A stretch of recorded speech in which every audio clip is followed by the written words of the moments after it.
Whelan Presley Funeral Home and Crematory, a proud supporter of WQPT, has been serving Quad City families since 1889. Now providing live stream capabilities for viewing your loved one's funeral or memorial service at their chapel in Rock Island. Is our safety net disappearing and ready for a marathon run in your own way in the cities?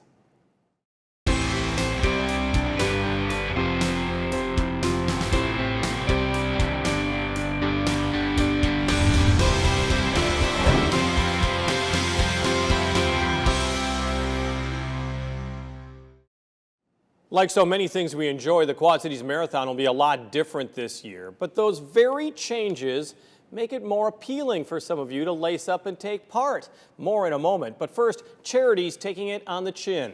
COVID-19 has decimated businesses and damaged family incomes. The very safety net we need right now are the charities that are also impacted by the pandemic. Just how bad is it? We talked with the Vice President of the Community Initiatives with Quad City Community Foundation, Kelly Thompson. The foundation is the lead agency organizing the Quad Cities Disaster Relief Fund. The Quad City Disaster Relief, or Recovery Fund, I should say, actually started a while ago. It was greatly used during the flooding from last year. How has that been adapted for this year? Absolutely, Jim. Yes, the Quad Cities Community Foundation founded and seeded the Quad Cities Disaster Recovery Fund in 2016, actually, because we know that the matter of a community disaster that's going to require help from many people is not a matter of if but when. So we were ready when the flood happened last year, although it certainly wasn't anything we were anticipating, and worked with that last year through the recovery committee of a collaboration called Disaster Ready Quad Cities. This year, of course, although the flood last year seemed huge in scope, we found a much larger scope disaster to respond to for our community with the COVID-19 pandemic, with its social, economic, and health disaster. And we've been fortunate to have much larger gifts to the fund this year, enabling us to help a much wider range of organizations, help a much wider range of people here in the Quad Cities. Because let's be honest, I think one of the points that you guys are trying to make is that you could have a bunch of different organizations trying to collect money. You're trying to be kind of a central location that can help a number of different charities and nonprofits get through this tough time. Absolutely, and we never want to discourage anyone from giving to the organizations that they care about and that are helping people right now. But we wanted to make sure that our community was ready to act fast when disaster struck and when people are feeling very generous. So the Quad Cities Disaster Recovery Fund has been able so far to collect over $1.3 million and is still accepting gifts and very much welcomes them. And we have been able to give out so far just over $1 million to many different organizations, so that we can provide that quick support as they identify, here's the next thing that our community needs to respond to this pandemic. How do you decide who gets the money? I mean, that's the obvious question, because when you think about it, you're trying to help save this safety net, these organizations that try to make sure that people have at least some support when times get really bad. How do you decide which ones are the ones that are going to get this funding? Well, we have a great collaboration. It's not just about the Quad Cities Community Foundation making those decisions. So we gain information from being part of Disaster Ready Quad Cities, from being part of the COVID-19 Coalition, which is made up of all of our local governments, nonprofits, businesses, and health organizations. So we know about all these needs, right? We're learning about them as they develop. Then a team of staff from the Quad Cities Community Foundation, from United Way of the Quad Cities, and from the Regional Development Authority quickly review grants as they come in and get those decisions out as quickly as possible. We base our decisions I'm sorry, go ahead. Oh, go ahead. No, please. You base your decisions on what? Yeah.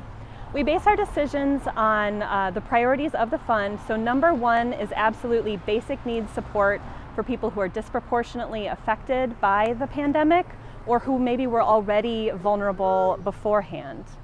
So that's number one, and we've funded things like homelessness services, which have had to adapt immensely to provide that safely rather than congregate shelters, moving people into hotels to keep them from passing illness along. Food support, crisis assistance that again goes through nonprofits to people and individuals. So that's number one. And then number two is really any other important service to people who are affected by the pandemic. So education, childcare, it's maybe not keeping people alive, but it's doing all those critical things our community really needs to continue to be successful and which are having a hard time or maybe needing to change how they do their work during this pandemic. And what has been the response so far? I mean, obviously, I don't want to diminish what you're doing, but in so many ways, it's a drop in the bucket of the need. Is that what you're seeing, or do you see that a lot of the need is being met right now? There is always more need to be met. As I mentioned, we've had over 1,400 generous donors, many from the Quad Cities, some from around the country, give to the fund over $1.3 million. But we've received over 3 times that amount in requests over the last few months, and thus far been able to grant out $1 million. We keep granting every week. So I think it's clear as we look at our nonprofit services, as we look at people experiencing evictions, as we look at people experiencing food insecurity, that the need is still there. People are still hurting economically and still needing to be protected in their health and their social safety net. And need continues. We definitely welcome more gifts to the Quad Cities Disaster Recovery Fund. Well, and let's be honest, as you pointed out, last year it was really put to the test because of the floods. And this year you're thinking, oh my gosh, that was nothing. I mean, tell me what the difference is between last year and this year by scale. Sure. Well, just the numbers of people affected are so much greater, and it's not one geographic area of the Quad Cities that's affected. Not to mention, while the flood on the Mississippi covered a great geographic region of our country, this is affecting the entire world. So we're in this very, very complex place. That's why it is so important that the response comes, again, not just from the Quad Cities Disaster Recovery Fund, not just from the Quad Cities Community Foundation, but from the many organizations involved in the COVID-19 coalition. So these are your emergency managers, public health authorities who we must listen to and respect their guidance, education, local government, businesses. Our Chamber and Visit Quad Cities are engaged, United Way is engaged. This is this huge collaboration, and that's what it really takes in order to deal with such a complex issue and keep our community safe and doing well. Is that one of the things that you think has really benefited the Quad Cities, is the fact that, as you said, this was pretty well developed in 2016, really first put to the test in 2019 because of the floods, and then you have the pandemic of 2020. It looks like a lot of the groundwork was done, and the first big test for this was also done last year. I would definitely say that that's true. The Quad Cities Community Foundation identified several years ago that we had a role to play when our community faces either incredible opportunities or very serious challenges, and one of those was in relation to disasters, both natural and otherwise, as this one is more of a health and economic disaster. So our board said we need to have a role in this. We need to make relationships and connect with all those organizations that I just told you about. And we need to make sure that, among other roles that we take, that we have and create this disaster recovery fund, because our community is very generous and we need to help people act quickly when they are feeling that generous urge when disaster strikes. And that's where I was going to get to next, because like if there's a fire or if there's a tornado or if there's one single event, people are more than giving right off the bat. But if you have a prolonged event like last year's flood, or even worse, this year's pandemic, you may see a lot of activity at the beginning of the event, but not so much weeks and months later. Is that what you're seeing right now? That's absolutely true in the case of any disaster, Jim. You're exactly right. We learn a lot from the Center for Disaster Philanthropy, and that's absolutely the case. Within a few days or weeks of a given high attention disaster, giving peaks and then goes to a much lower level. And so yes, we had a great influx of gifts early on. We still continue to get gifts and we're very grateful for them, but there was definitely much more action early on. People are also experiencing their own challenges now, but we're very grateful for those who can continue to give to support the Quad Cities Disaster Recovery Fund who do. The other thing is that oftentimes, and you would know this far better than I, is that people want to target their money specifically to certain groups or certain organizations or certain causes. And then you see that also very much at the beginning, as opposed to a more general fund such as yours. Is that problematic? You know, early on, actually, I think we did not really experience that with people wanting to restrict their gifts. I think what we probably saw was a lot of people give to the Quad Cities Disaster Recovery Fund, but also give to organizations or causes they specifically cared about. Because people really do see both things, right? That this flexible, quick-acting fund, which could shift as the days and weeks and months brought new or different challenges and different resources that we could work around, but also focus in on the things that they care about. They just know that this is the way to do the first, to provide that flexible, holistic approach for our whole community.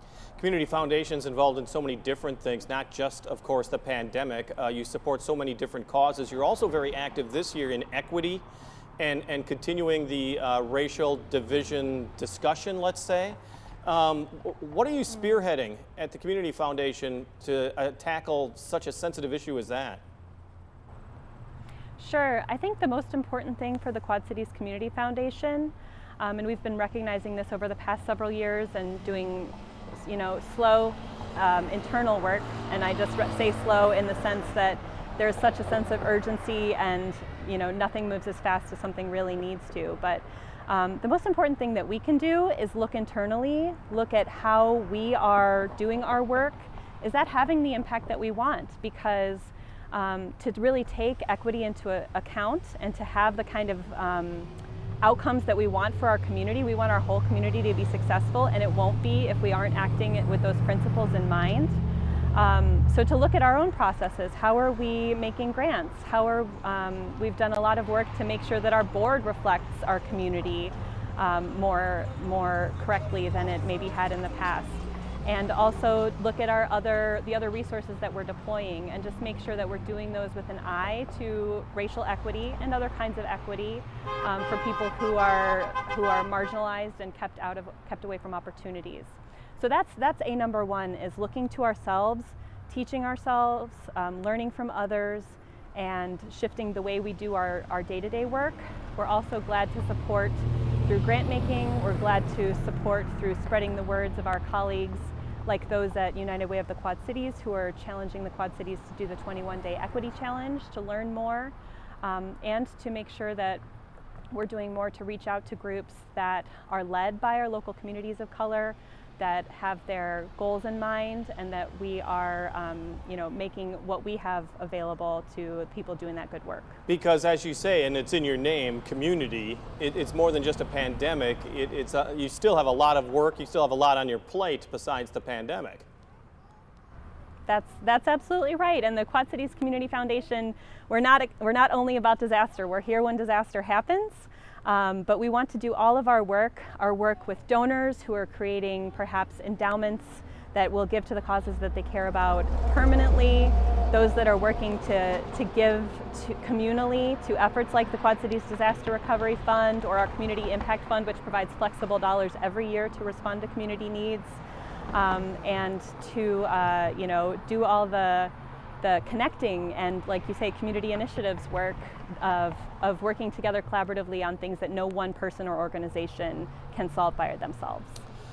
We're heading into the holiday season, we're heading into the fall and the winter. Are you a little bit worried about what your fellow citizens are going to face as this pandemic continues and as the need continues on into the end of 2020, heading into 2021? Of course, we at the Community Foundation are concerned and have a heart for what's going on. I think we, along with everyone else from the COVID-19 Coalition, encourage everybody to keep doing the right thing, mask up, social distance when possible, follow those that great guidance coming from our public health officials. And that will help us make sure that our community can keep functioning as best as it can, that our kids can be educated, that our people who are experiencing homelessness can be safely housed and cared for, and that all of these things that we want to be able to do anyways, we can do safely. The Vice President of Community Initiatives with the Quad City Community Foundation, Kelly Thompson. Well, welcome to autumn. It certainly was a difficult summer, but many places were able to reopen under health restrictions. So we hope you're able to visit some restaurants, theaters, music venues throughout the cities. Here's Laura Adams with a taste of what you'll find if you do go out and about. This is Out and About through September 30th. Enjoy concerts at the River Music Experience Courtyard September 25th featuring The Dawn. It's free and starts at 5. Face masks required. Or check out the lineup with movies at Modern Woodman Park. Tickets are $5. Quad City Touch Rugby for all ages 15 and over takes place Fridays through October 9th at Centennial Park. Registration required. Ballet Quad Cities presents Ballet on the Lawn Take 2 at the Outing Club the 20th at 1 and 6 p.m. Purchase tickets prior to the event. Walnut Grove Farms 2020 Scenic Drive Barn Fest Fine Arts Marketplace will be online. Visit their website for more information. Michael Winslow brings his particular brand of comedy to the Rhythm City Casino Resort Comedy Series on the 24th. And get your groove on at the free concert at Schwiebert Park, Thursdays at 7 through October 1st. Social distancing observed. The Black Box Theater presents 3 viewings by Jeffrey Hatcher, September 24th through October 3rd. Masks must be worn. Garage sales will be happening all over Rock Island and Milan the weekend of September 26th. Check out the interactive map to show you where they're located. And Circa 21 reopens their doors with the comedy The Savannah Sipping Society. For more information, visit wqpt.org.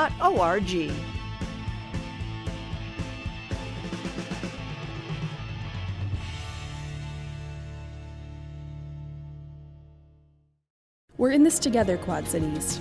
We take care of one another, so mask up, wash your hands, and social distance, so that in time, we can get back to the very best version of the Quad Cities.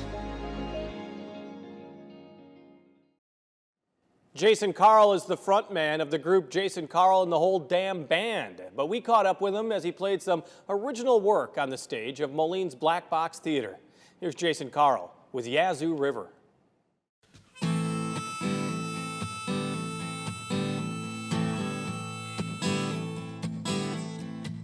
I'm going down to Mississippi and up the Yazoo River in my dreams. I'm going down the Mississippi and up the Yazoo River in my dreams.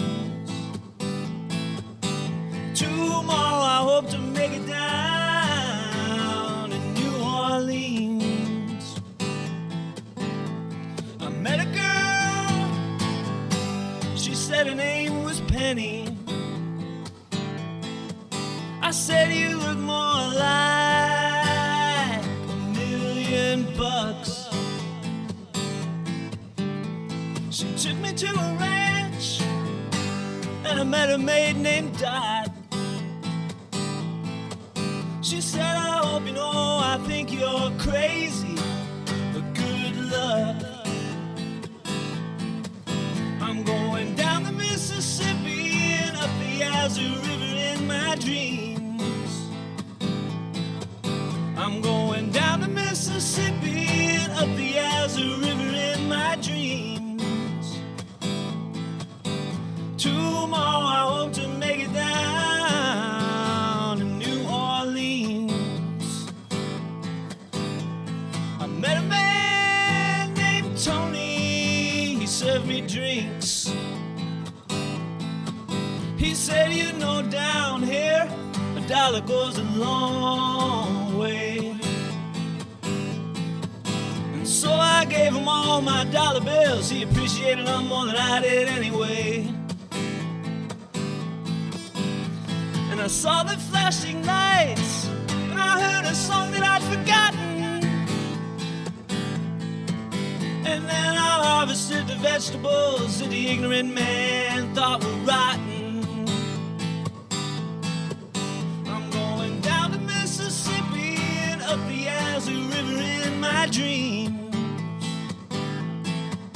I'm going down to Mississippi and up the Yazoo River in my dreams. Tomorrow I hope to make it down to New Orleans.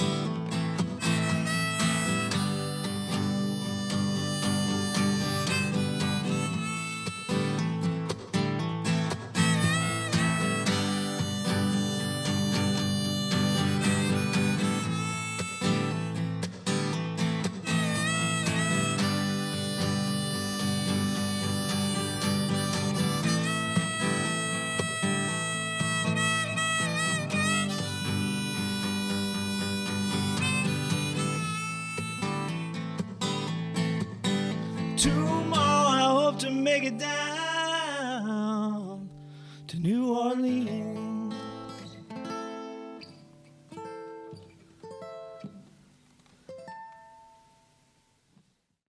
Jason Carl, Yazoo River, a song he first featured in his 2013 album with the group Jason Carl and the Whole Damn Band.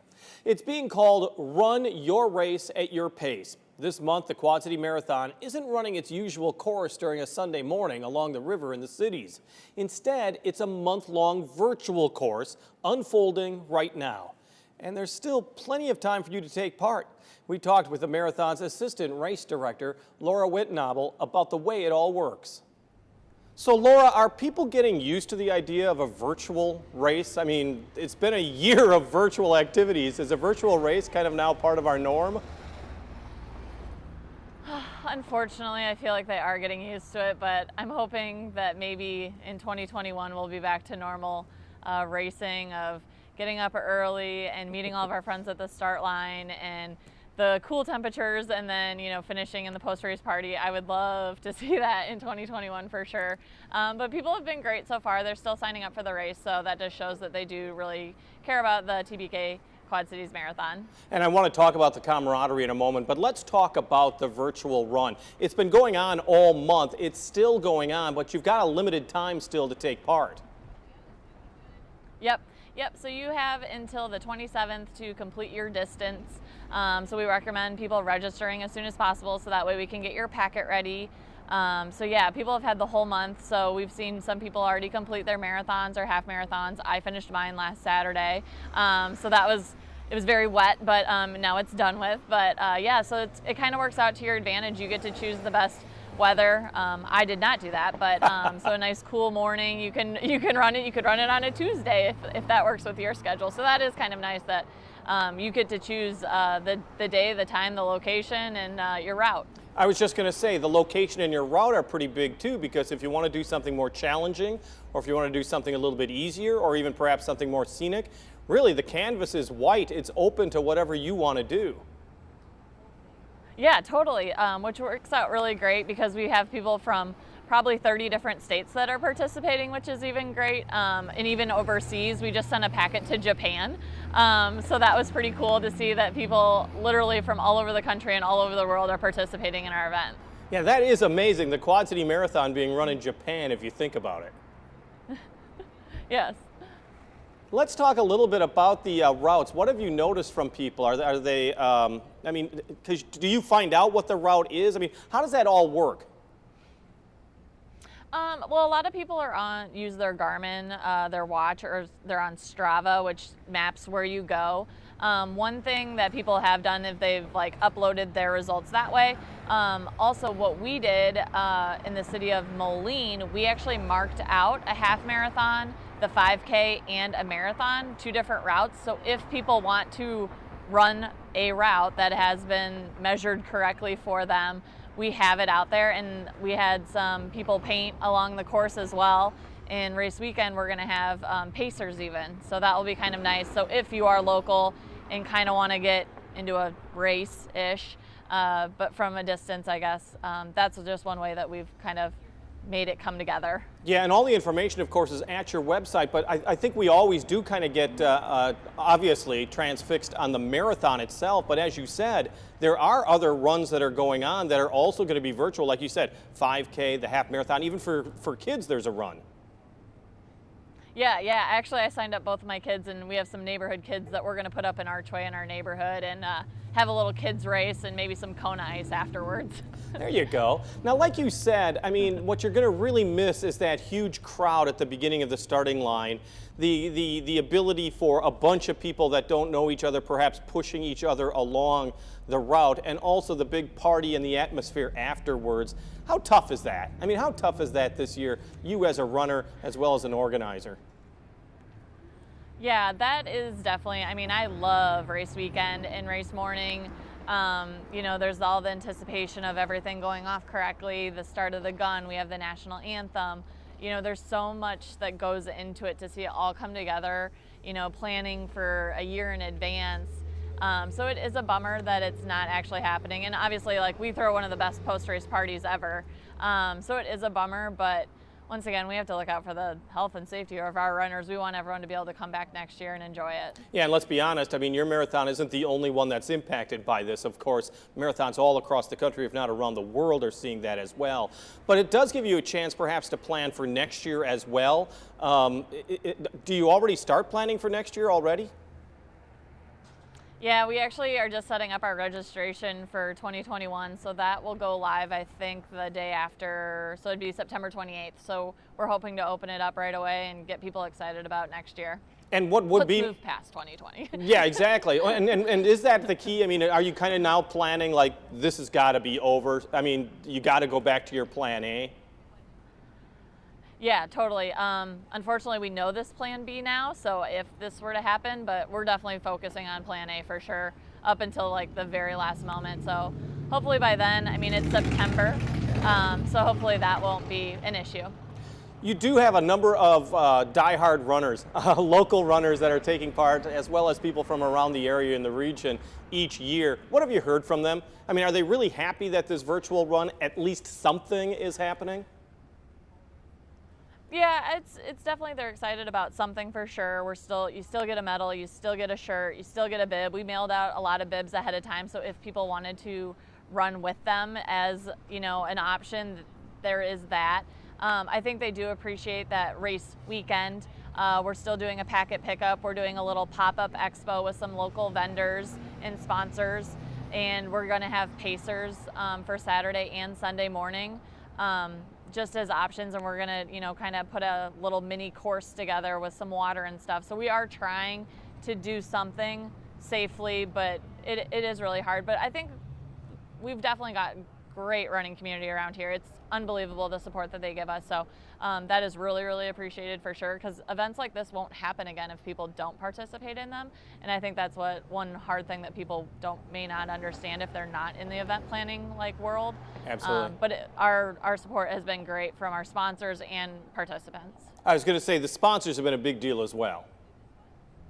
Yes, for sure. I mean, it's hard for them. They're hoping, you know, to keep their businesses open, and we obviously care more about that. And you know, we've been really super flexible on stuff, and you know, we want to try and support all those sponsors throughout the year as well. Laura Wittenabel, Assistant Race Director for the Quad City Marathon, and there's still time to register. All the information is at qcmarathon.org. On the air, on the radio, on the web, and on your mobile device. Thanks for taking some time to join us as we talk about the issues on the cities.